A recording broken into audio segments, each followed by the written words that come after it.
Hello and welcome back to All Elite Spotlight.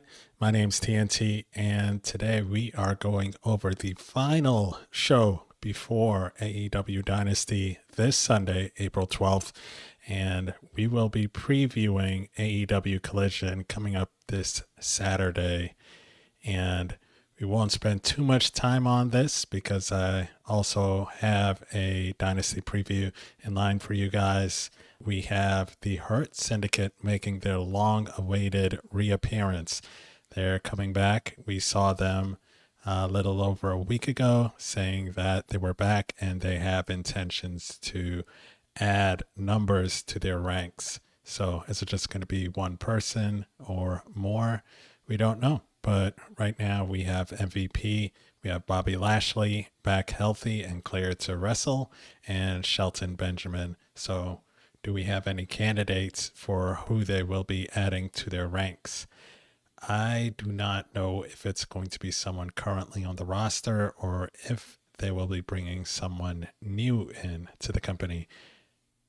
An idea, if he wasn't wrapped up into the whole ops situation, would be Anthony Bowens. That would be a good opportunity for Bowens if he was available. And I think that would actually be a good idea. Let me know what you guys think in the comments. Give me some ideas of your own. Who do you think will be a good fit for the Hurt Syndicate? It can be from inside AEW or out. Let me know what you think. All ideas welcome. Beyond that, we do have the team of Thekla and Marina Shafir. So the women's champion teaming up with the Death Rider Enforcer against the Brawling Birds. And this is ahead of Thekla's title defense against Brawling Bird member and former AEW Women's Champion, Jamie Hayter. In addition to those two fighting, we have Alex Windsor of the Brawling Birds going up against Marina Shafir at Dynasty. Maybe 0 Hour. I do have to find the exact details on that. I don't know if it's been determined yet. But either way, both of these teams will be facing each other in singles competition come Sunday. And so here I would imagine the Brawling Birds, who are still undefeated in AEW, I believe they would be the ones to pull out the victory here and get some momentum going into the show Dynasty on Sunday. And I say that because I'm not really expecting Jamie Hayter to go over on Thekla on Sunday. I don't see Jamie Hayter, unfortunately, although I'm a huge fan of hers, and I'm just happy she's still getting some time at the top of the women's division, actually getting a title shot at a pay-per-view. So happy for her. If she could somehow magically pull it out, that would be great too, but really would not count on that. Do you guys agree with me? Let me know in the comments. As far as Marina Shafir and Alex Windsor go, I mean, that could go either way. Alex Windsor is a champion. She is the NJPW Strong Women's Champion. Like I said, this could go either way. Marina Shafir hasn't had a win on a pay-per-view match. I don't believe this is for Windsor's title, so this would be a good opportunity for Shafir to get a win on a big card. Then we also have tag team action again, this time in the men's division. We have the Young Bucks going up against the Don Callis family, specifically Clon and Hechicero, the current CMLL World Heavyweight Champion. And I imagine this should be a pretty straightforward match. Entertaining, of course, because Clon and Hechicero, excellent competitors. Young Bucks, no explanation needed there at all. And I would still say Young Bucks come out victorious on this one, unless, of course, Don Callis or the family somehow get involved and, do what they do best, which is interfere and cheat and end up causing a loss for their opponent. So that's not entirely out of the realm, to make it seem like it's more of a struggle and the Young Bucks have a mountain to climb. But the Young Bucks are trying to come back off of their FTR loss, and they're trying to climb that mountain enough as it is. So I imagine they will pull out the win in a competitive match, but a match that they should win and I believe will win on Collision. Next, we have the Casino Gauntlet qualifier for the number 2 spot. So on Dynamite, it was already determined in the matchup of Ciampa versus Mascara Dorada, who would be the first entrant, the number 1 spot, and that's Ciampa, who won the match.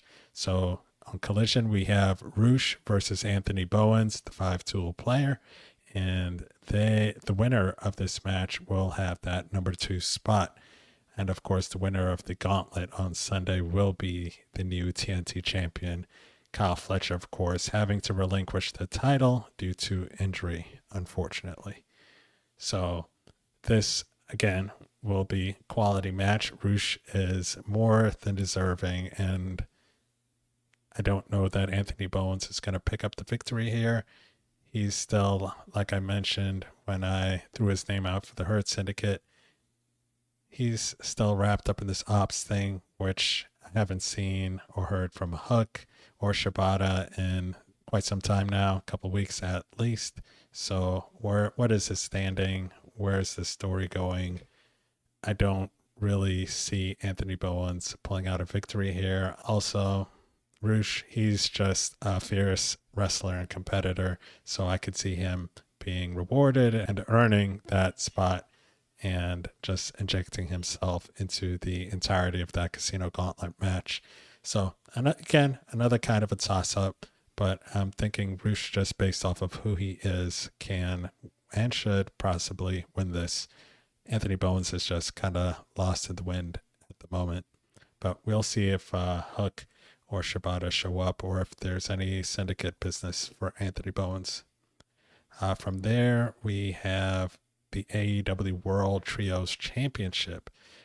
Those titles will be defended. We saw on Dynamite that the Dogs issued a challenge to the champions, Místico and JetSpeed, after beating down the conglomeration. So Orange Cassidy and Roderick Strong. And of course, the champions being who they are, they accepted, and they will be now defending on Collision. So the Dogs, they've kind of been on a losing streak and haven't won anything worthwhile. I do believe that this will be their opportunity to do what needs to be done and get them in a more prominent position. Also, though, conglomeration could want some payback and get involved. Not really too sure about that, but I'm thinking this is an opportunity for the Dogs to finally set their place in AEW and pull out basically what I guess you could call an upset for our random challenge on Collision. So we shall see. We shall see. From there, we have probably the main event of the night, the AEW International Championship on the line. We have Kazuchika Okada taking on the member from the Rascals, Myron Reed. So this match, I don't want to say it came out of nowhere, but it has kind of come out of nowhere. Kazuchika Okada hasn't really been defending that title too much, aside from when he defended against Kevin Knight a few weeks ago. But I imagine this should be a quick tune-up, warm-up match for Okada. I'm sure Myron will do his best. Now that I think of it, I don't know that this is going to be the main event. It might be the opening match. And the Trios Championship could be the main event, more than likely. But I think we can all agree here that Okada is going to walk away with this one, and pretty handily. I'm sure Myron Reed will put on a show, but should be a straightforward victory for Okada, the Rainmaker. That's all that we have set for Collision on Saturday. It should be a good, fun show to lead us into the following night's festivities. And again, I will be doing a preview video for Dynasty, so keep an eye out for that. I'll try to get it up no later than Saturday, hopefully by Friday night. And other than that, thank you again for watching. Thank you to all of those who subscribed. And if you haven't subscribed, please do like, share, comment, all that good stuff.